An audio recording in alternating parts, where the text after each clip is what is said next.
You, John Fitzgerald Kennedy, do solemnly swear. I, John Fitzgerald Kennedy, do solemnly swear. That you will faithfully execute the office of President of the United States. That I will faithfully execute the office of President of the United States. And will, to the best of your ability. And will, to the best of my ability. Preserve, protect, and defend the Constitution of the United States. Preserve, protect, and defend the Constitution of the United States. So help you God. So help me God.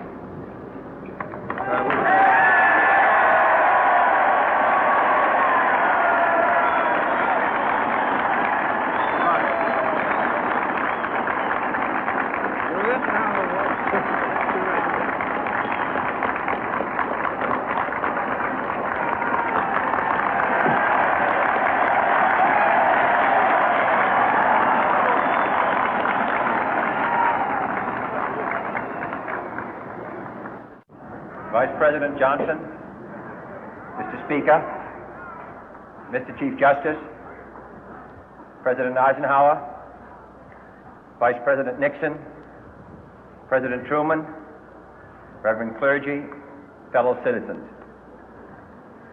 We observe today not a victory of party, but a celebration of freedom, symbolizing an end as well as a beginning, signifying renewal as well as change. For I have sworn before you and Almighty God the same solemn oath our forebears prescribed nearly a century and 3/4 ago.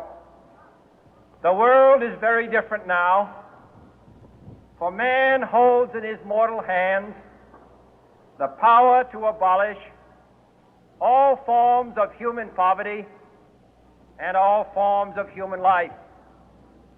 And yet the same revolutionary beliefs for which our forebears fought are still at issue around the globe. The belief that the rights of man come not from the generosity of the state, but from the hand of God. We dare not forget today that we are the heirs of that first revolution. Let the word go forth from this time and place to friend and foe alike that the torch has been passed to a new generation of Americans born in this century, tempered by war, disciplined by a hard and bitter peace, proud of our ancient heritage, and unwilling to witness or permit the slow undoing of those human rights to which this nation has always been committed and to which we are committed today at home and around the world.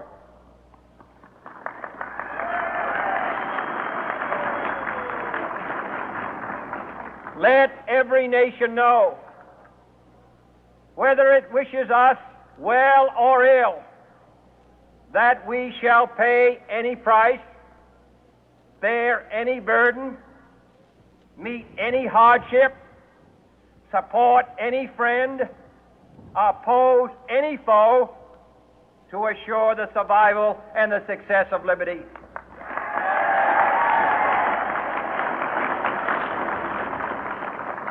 This much we pledge and more. To those old allies whose cultural and spiritual origins we share, we pledge the loyalty of faithful friends. United, there is little we cannot do in a host of cooperative ventures. Divided, there is little we can do, for we dare not meet a powerful challenge at odds and split asunder. To those new states whom we welcome to the ranks of the free, we pledge our word that one form of colonial control shall not have passed away, merely to be replaced by a far more iron tyranny. We shall not always expect to find them supporting our view, but we shall always hope to find them strongly supporting their own freedom, and to remember that in the past, those who foolishly sought power by riding the back of the tiger ended up inside.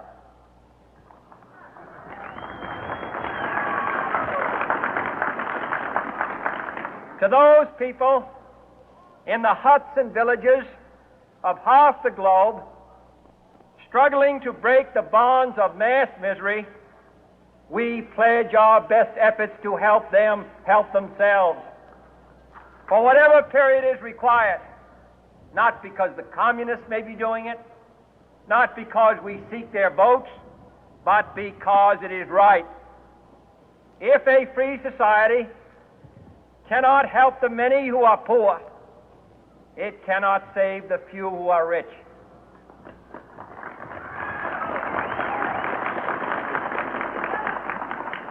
To our sister republics south of our border, we offer a special pledge to convert our good words into good deeds, in a new alliance for progress, to assist free men and free governments in casting off the chains of poverty.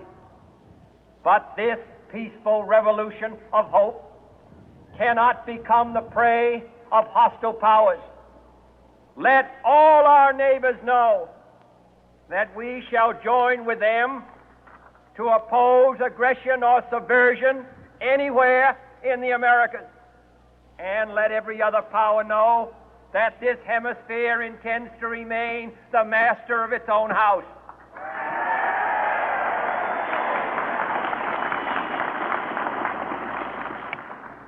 To that World Assembly of Sovereign States, the United Nations, our last best hope, in an age where the instruments of war have far outpaced the instruments of peace, we renew our pledge of support to prevent it from becoming merely a forum for invective, to strengthen its shield of the new and the weak, and to enlarge the area in which its writ may run.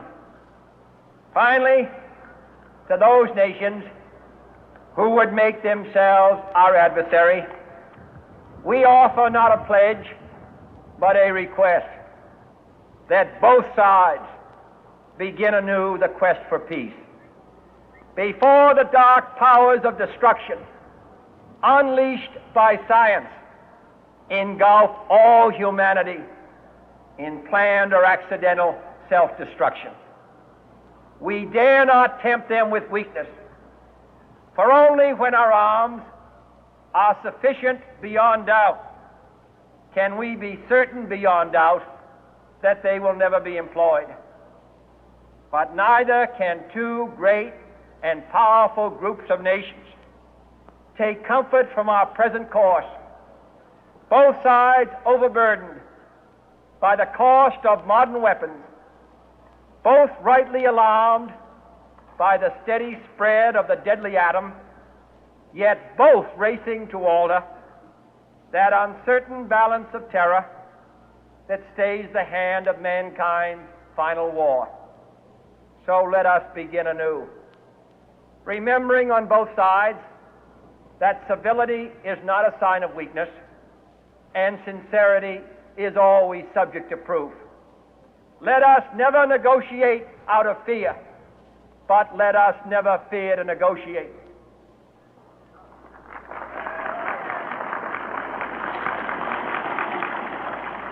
Let both sides explore what problems unite us, instead of belaboring those problems which divide us. Let both sides, for the first time, formulate serious and precise proposals